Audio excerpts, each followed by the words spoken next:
Yo, what's up guys? My name is Manalo and I want to talk about on how you can start your own restoration business, since I've been getting a couple of emails here and there throughout the years, and I just wanted to make a dedicated video so I could always just refer those people who ask me and send them to this video.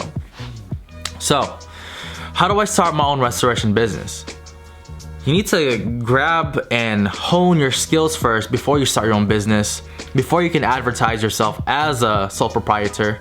So what you have to do is buy the supplies. You can always go to Amazon. You don't need to go to Michael's for your paintbrushes. When I first started doing restorations, I bought all my paintbrushes at Michael's. They're like $2, $3, $4 each, and I bought like a bunch of them. And sometimes, you know, I'm still new to maintaining my paintbrushes, so I would leave the paint on the brush right after I'm done doing my mental repaints or doing any touch-ups, and I would leave them overnight. And then it's like, fuck, like I just, you know, I fucked them up, because even after you clean them, there's still some residue on them. There's still some, it's like not maintaining it properly because you're not used to maintaining your brushes every time you use them. So I just buy the cheapest ones that I can find, and I bought like a whole pack of this, like a pack of 10 off of Amazon for $2 each. So $20 total investment in 10 sets of brushes, and there's 10 pieces in there, opposed to $2 to $3 for one brush at Michael's, when I could buy a whole set of 10 brushes for $2 if I buy a pack of 10. But they do sell individual ones, individual packets for I think $5, so it's still cheaper than Michael's, right? So with your paintbrushes, you need your tapes, just in case you don't want to have your paint go anywhere else you don't want to go. When you do your midsole re-glues, you don't want any excess glue on the uppers, so I always tape up my uppers to have that nice crisp lines. And with your re-glues, you are gonna need your adhesive. So I use Bark Cement Super Stick. You don't need to purchase the gallon version. It is like $40-50 and I think $15 shipping on top. So you can always just buy the quart. The quart is like $25. So if I were to guess on top of my head, total investment, including the paints, including the acetone, cotton balls, your mom's blow dryer. You don't have to, you know, you don't have to buy heat gun yet, since you are still new to it, new to doing re-glues. Maybe $50, $60 max on all of this, and that's like you're pretty stocked up with a lot of colors from angelusdirect.com. And if you guys do want to buy paints, I'm gonna pin a link down in the comments below where it's my referral code. So if you want to support me, click on the link and you can buy your paints. If not, then you just go directly to angelusdirect.com. But fuck you, I prefer if you guys use my link. So aside from that, that pretty much covers your equipment, around $50 to $60 of total investment. And if you do 3 repaints and you charge $30 each, you've already made your money back with 2 mental repaints, and anything after that is just straight up income. Just whenever you have to replenish, that's when you have to, you know, be mindful of how often you need to buy your supplies again. So once you got all of that, you can start practicing on your friend's shoes, your family's shoes that they don't really necessarily care about, because you are practicing, so you want to make sure that they give you shoes that they don't care about. So, you know, you are gonna mess up from time to time, and this is perfect because the more you mess up, the more you're gonna learn, and the more you're gonna hone your craft.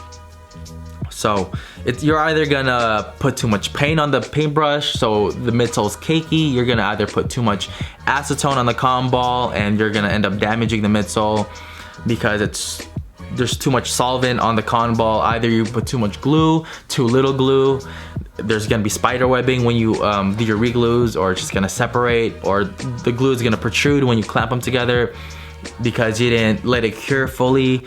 You know, just stuff like that. You're all gonna learn and just have a feel for it. Like, no matter how many times you watch my videos, no matter how many times you ask me questions on Patreon, and, you know, get as much nuggets out of me to learn how to restore, you know, it's gonna help. But what's really gonna give you that that nail in your head to remember not to mess up is through experience and through failing.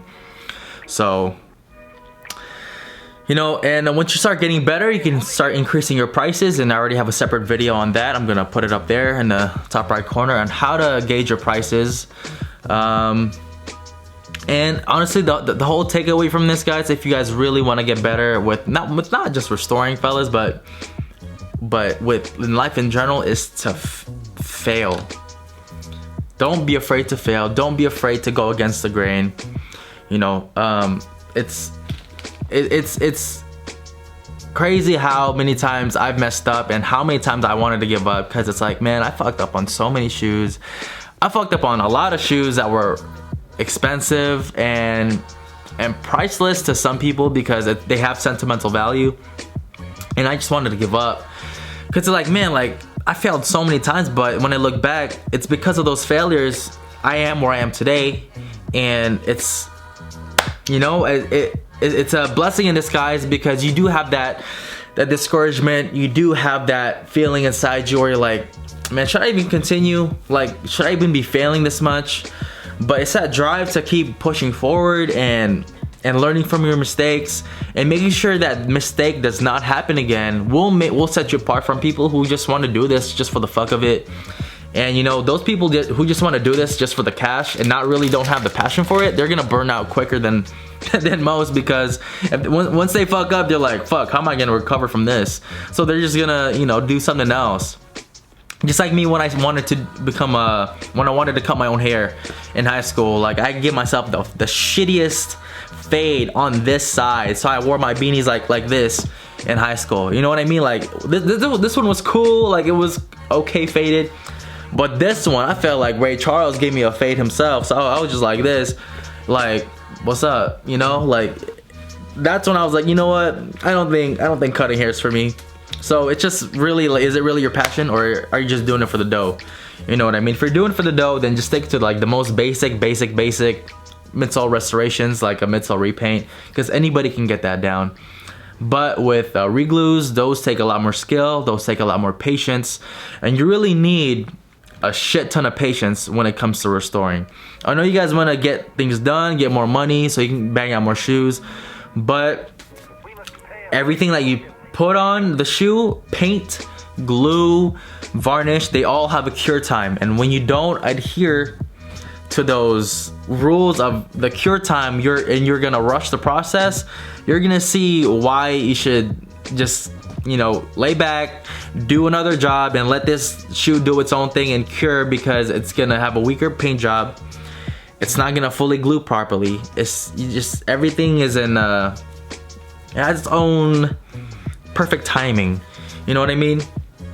And you know, it's, man, like, I'm telling you guys, I messed up on a lot of shoes. I'm talking about $500 shoes, $1,500 shoes, $2,500 shoes that I had to pay out of pocket for the client because I made a mistake, and you know, I had to pay for it. You know, your actions have repercussions, so I paid it in full. You know, I'm only human, like, I make mistakes. It's practically normal for you to make a mistake when you're restoring, but it's how you bounce back from it that will propel you to being a great entrepreneur, to being a great freelancer and businessman. Because in this niche that we're in this niche of having your own business, you're gonna have a lot more failures than success, and from those failures you're gonna have more success. So think about it this way: when you're first starting, you're probably gonna have 20 failures to one success. Now that once you get better, those failures shrink, but the successes slowly creep up, right? So when you get better, you're gonna have fewer mistakes, you're gonna have more successes, fewer mistakes, more successes, but you're still gonna make those mistakes. You're still gonna make different mistakes, but you're still gonna make more successes. I don't know if that made sense to you guys. It makes sense in my head, but if it doesn't make sense to you, hopefully someone in the comment section will articulate it better than me right now. So really, my takeaway from this video, if you want to start this business, don't be afraid to make mistakes. Let me just ingrain that in your head right now. Do not be afraid to make mistakes. it's all in life. You know, when you first ride a bike, you stumble, you fall, you hurt yourself because why? You don't know how to maintain your balance properly while moving in a two-wheel bike. Like when you're learning how to drive, like you don't know how much pressure to apply on the pedals when you're gassing it up, when you're accelerating, or when you're applying the brakes. Because if you apply too much, you're gonna fucking, you know, everything in the car is gonna jump straight out of the windshield. But if you put too little, you might crash into somebody. So, you know, just learning the proper pressure on the brakes. Also with dating, guys, man, do I have a hella stories to tell you about my dating? But that's for another time. I will give you guys a quick story that, you know, there's one time where I was done clubbing in San Jose, and me and my boys and homegirls went to La Vix in downtown, and Nick the Greek is right next door, I believe. So it's in that area. And man, after the club, bro, there was this shorty with some cake. She was thick. Like, I love my thick girls, you know what I'm saying? So I'm not saying fat, I'm saying thick, right? So don't get it twisted. I don't love no hippopotamuses. I love my giraffes and my slim thicks. All right. Like, I saw her, and you know, something was telling me to say something and go up to her, but because I didn't, to this day I'm like, man, what if something would have happened? What if I would have made like 5 babies with her right now? What if we could have got married and all of that? What if, you know, whatever. But I didn't. So to this day, I'm just like, just go. After that, I was like, you know, just go for it. Ask for their, just say what's up. If they're feeling you, continue the conversation. If not, then just bounce, right? What more do you have to lose? I feel like me regretting it is worse than being rejected. For me, at least. Like, for me regretting not asking. This is, I mean, this is not with this one female, but multiple females in my past lifetime. I mean, in this life I didn't die, but this past life, in my like I fucked up, and I didn't ask them out when I wanted to. And so I have to live with that fucking shitty feeling, like, man, I should have just grew some balls. I should have just grew some cojones and ask him out. Now, man, I could approach whatever girl, and it's just like, okay, if you drag me, cool, whatever. Like, I did it, you know, especially when you're out dancing. I think the best place for you to get some confidence, and don't care about being rejected, is if it's at the dance floor, at a club, at an event, because the place is so damn big and it's so dark, they're not even gonna like remember you. Like, okay, if they dance with you, they dance with you. If not, then just go somewhere else, go with your boys, and just go with the flow. So yeah, it's just don't be afraid to fail, guys. I'd rather, in terms of dating again, I'd rather be rejected than have regret, because a coward dies 1,000 deaths, guys. So just be sure to overcome your uncomfortable side, because once you do, you'll have that relief, like, oh shit, I did it. Like, I don't have any weight on my shoulders. You just go ahead and do it, and you don't have any regrets. So yeah, man. I mean, that's pretty much about it. If you guys want to start your own restoration business, or dating, just don't be afraid to fail, guys.